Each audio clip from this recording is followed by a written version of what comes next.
राज्यसभा चुनाव के लिए चुनावी शंखनाद हो चुका है। चुनाव आयोग ने आधिकारिक तौर पर घोषणा कर दी है कि राज्यसभा की 24 सीटों और 2 सीटों पर उपचुनाव यानी कि कुल 26 सीटों पर 18 जून को चुनाव कराए जाएंगे। 18 जून को कराए जा रहे चुनाव के मद्देनजर पार्टियों की किस्मत दांव पर है। खासकर कांग्रेस पार्टी के लिए ये बेहद अहम माना जा रहा है, क्योंकि इसका असर आगामी विधानसभा चुनाव पर भी पड़ेगा। यूपी के बाद अन्य राज्यों में विधानसभा चुनाव भी होंगे। ऐसे में सबसे ज्यादा जरूरी कांग्रेस के लिए मध्य प्रदेश, राजस्थान माना जा रहा है, क्योंकि सत्ता बदलने के लिए, सरकार पलटने के लिए कांग्रेस को कोशिश करनी है कि वो राज्यसभा का चुनाव जीत जाए और अपनी एक अलग पहचान इन राज्यों में बना दे। अब ऐसे में इस चुनाव में सीटों के गणित से ज्यादा ये चर्चा है कि कांग्रेस से कौन कौन से चेहरों को आगे किया जाएगा और किसका पत्ता कट किया जाएगा। चलिए जानते हैं अपने इस रिपोर्ट में किस किस राज्य में होगा राज्यसभा का चुनाव। जून जुलाई में खाली होने वाली 24 सीटों के साथ महाराष्ट्र और तमिलनाडु में राज्यसभा की 2 सीटों पर उपचुनाव होगा। 10 राज्यों में राज्यसभा के 24 सदस्यों का कार्यकाल जून जुलाई में खत्म होने वाला है। राज्यसभा की सीटों के लिए चुनाव इन्हीं 10 राज्यों में होंगे, जहां मौजूदा सदस्यों का कार्यकाल 21 जून से 19 जुलाई के बीच लगभग आखिरी तारीख के रूप में माना जा रहा है। इस सिलसिले में चुनाव आयोग 1 जून को नोटिफिकेशन जारी करेगा। 8 जून को नामांकन दाखिल करने की आखिरी तारीख होगी। राज्यसभा चुनाव आंध्र प्रदेश, गुजरात, कर्नाटक की 4-4 सीटों पर, मध्य प्रदेश और राजस्थान की 3-3 सीटों पर, झारखंड की 2 सीटों पर, मणिपुर, मेघालय, अरुणाचल प्रदेश और मिजोरम की 1-1 सीट पर होगा। कांग्रेस का इन राज्यों पर फोकस तमिलनाडु, महाराष्ट्र में उपचुनाव, इसको अगर हटा दिया जाए तो सिर्फ अगर हम 10 सीटों पर चर्चा करें जिन पर राज्यसभा के चुनाव होंगे, इसमें गुजरात, मिजोरम, मेघालय, अरुणाचल प्रदेश, आंध्र प्रदेश, मणिपुर को छोड़कर सबसे ज्यादा तवज्जो कांग्रेस पार्टी राजस्थान, मध्य प्रदेश, कर्नाटक और झारखंड को दे रही है। कांग्रेस के लिए इन राज्यों में चुनाव जीतना जरूरी माना जा रहा है, वरना राज्यसभा में सांसदों की संख्या आगामी विधानसभा चुनाव पर बुरा असर डाल सकती है। 4 राज्यों का चुनावी गणित क्या कहता है?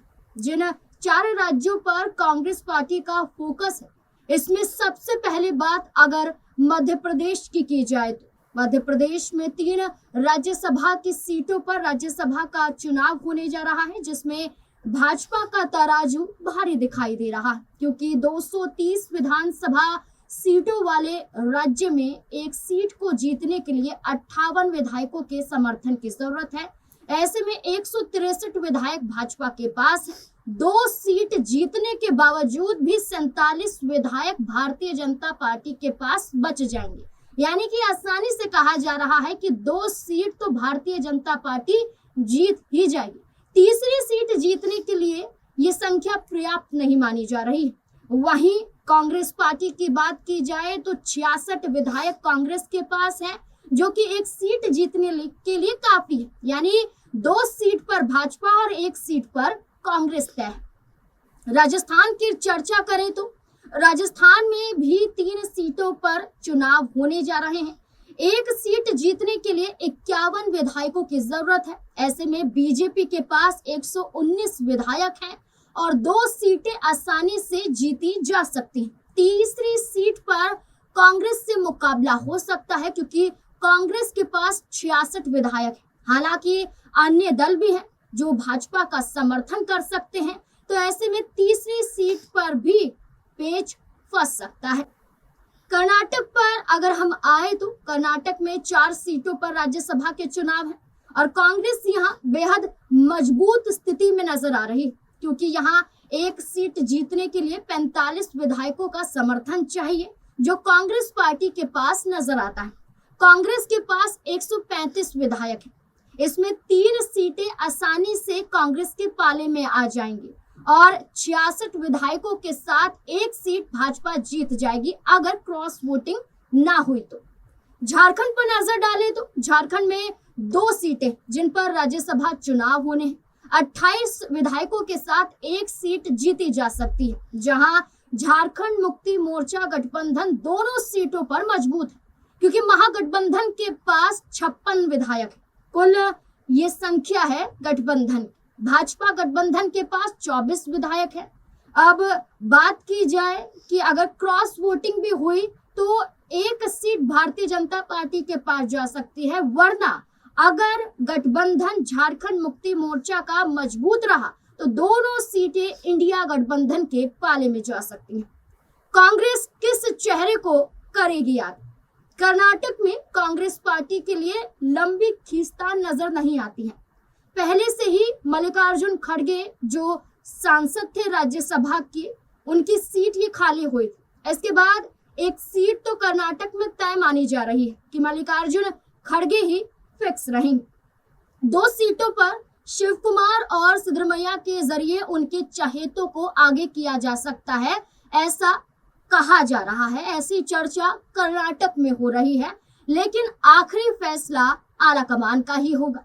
झारखंड में अगर हेमंत सोरेन एक सीट कांग्रेस के पाले में करते हैं तो प्रदीप कुमार बालमूचू से लेकर कई दिग्गज कतार में हैं, जिसमें से एक पर मोहर लगाई जा सकती है। हालांकि यहाँ हेमंत सोरेन चाहते हैं कि 2 सीट उनके पास ही आ जाए, यानी कि दोनों सीटें झारखंड मुक्ति मोर्चा के पास जाए और जो अन्य दल है वो इन्हें समर्थन राज्यसभा में करे।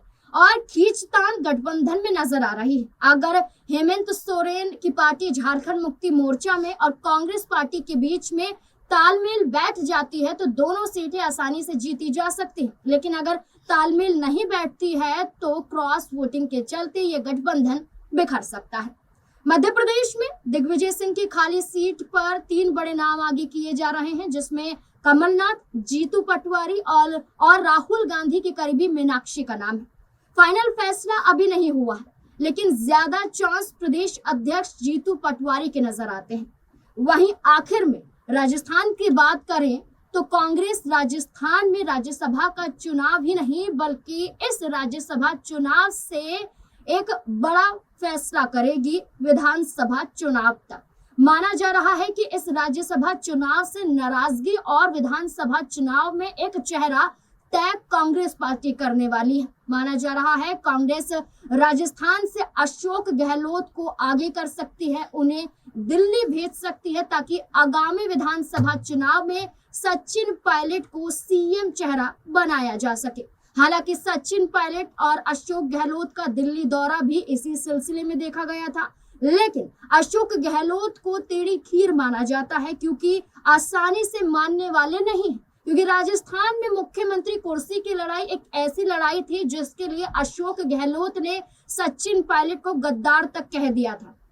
माना यह जा रहा है कि अशोक गहलोत अगर राज्यसभा जाने के लिए नहीं माने तो कांग्रेस पार्टी के पास एक बड़ा विकल्प तैयार है और ये विकल्प पवन खेड़ा के रूप में है।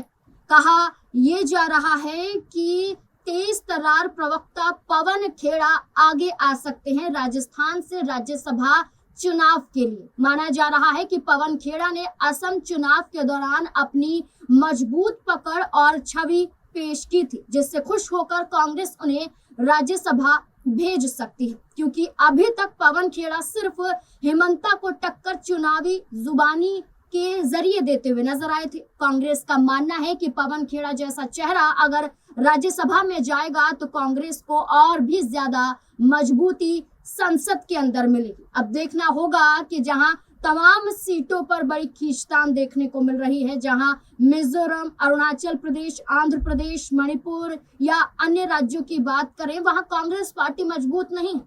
लेकिन इन 4 राज्यों की बात की जाए, कर्नाटक, झारखंड, मध्य प्रदेश, राजस्थान, इन राज्यों में कहीं ना कहीं एक सीट कांग्रेस के पाले में आ सकती है और कहीं दोनों सीटें कांग्रेस के पाले में आ सकती है। अब ये देखना होगा कि कांग्रेस पार्टी किस ऐसे चेहरे को आगे करेगी, क्योंकि जहां मध्य प्रदेश है तो वहीं राजस्थान है और दोनों ही राज्यों में बड़ी खींचतान देखने को मिल रही है। जहां जीतू पटवारी कमलनाथ है तो वहीं राजस्थान से अशोक गहलोत और पवन खेड़ा। लेकिन ये भी माना जा रहा है कि पवन खेड़ा को बड़ी जिम्मेदारी देना जरूरी हो जाता है, क्योंकि उनके जो वक्तव्य हैं वो इतने मजबूत होते हैं कि कांग्रेस पार्टी की एक मजबूत छवि नजर आती है। और ऐसा चेहरा अगर संसद तक पहुंचता है तो कांग्रेस और भी ज्यादा मजबूत हो सकती है। आपको क्या लगता है कि पवन खेड़ा को आगे करना चाहिए कांग्रेस पार्टी को या फिर नहीं?